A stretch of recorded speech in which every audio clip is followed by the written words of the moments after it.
Baina, orduan sasoiaretan, nahiko orokorra izeten zen, andraskoak eskonduk eran beharra iztea, bebai, ez da?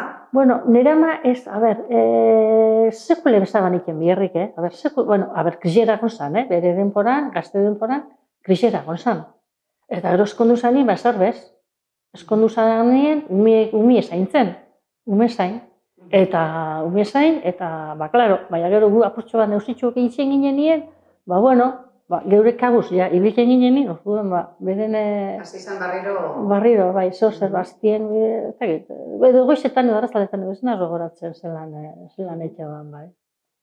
Etxako guztetan egiz esan da, nik zaten da, gero oin nik konturatzen az, ni oin txaptek lan hainot, eta esaten dut, behitxu, nire alabape bardin esateko moduen, baina. Eta eskerrak lana indozunez, da? Bai, nik egiz esan da, eskerrak lana indotelako. Gero asko da mutu behigo zan, ez da, gero beharra itzite ostean asko da mutu behigo ziren. Lana, baina deklaro bakua.